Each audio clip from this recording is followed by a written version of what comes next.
Hi, my name is Lacey Thomas. Thanks for joining me today. Today I'm here with Dawn Welch, who's going to give a brief introduction about herself, and then we'll go into talking about different dynamics that affect women senior leaders today, such as that constant balancing act.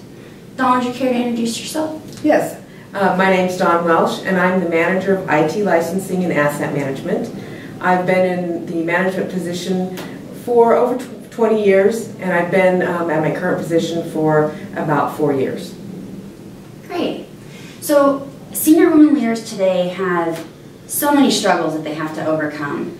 Of course, many of us want to have it all. We want to be able to have a family and a full-fledged career, but that's not an easy thing to do by any means. No, it's not. What have you found that works for you personally as far as that maintaining that constant balancing act? It is a balancing act with between your career and your family, your friends, taking care of your spouse if you have one. I think one of the biggest things is making sure that you have a good support system, both personally and at work. I find that I do have 2 children and a husband, and I find you have it all going on. I have it all going on, and I find that communicating with your manager and upper management, let them know that you're here for work, but you also have priorities at home, and letting them know that there are times when I might have a soccer game or some a family event that I need to go to, and getting permission from them to be able to go and do those special events. Right.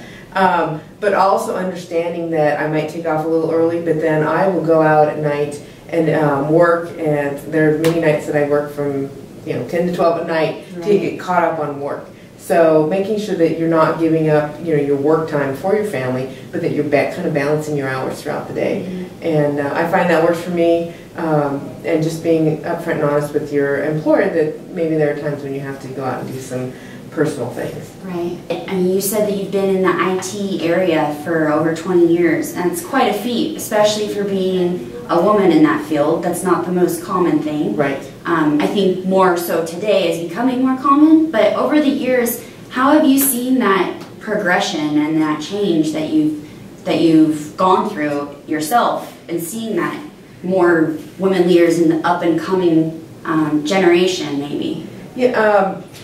There have been many times when I'm the only woman in a meeting, in an IT meeting, and so it is a very male-dominant field.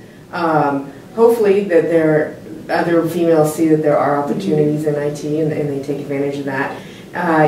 Basically, communicating is a big thing, making sure you're communicating on the level with the males that are in the area. Being knowledgeable in your technology so that you can communicate on a technical level with them. And just making sure that you get their support on a project that you're working on, and work with them, hand in hand as equals. Right. No, that's great advice, and I think, all too often women sell themselves short, and coming to the table with that full confidence in your abilities, and in my personal opinion, can go a long ways. Right. Yes, that's true. Being confident in what you can do is very important. Right. So. Well, thank you so much for your time today. Thank you for sharing what your personal thoughts are on that constant struggle of the balancing act, and providing that great perspective and insight into the IT world. You're welcome. Thank you. Thank you. Thanks, everyone. Hope you watch us again soon.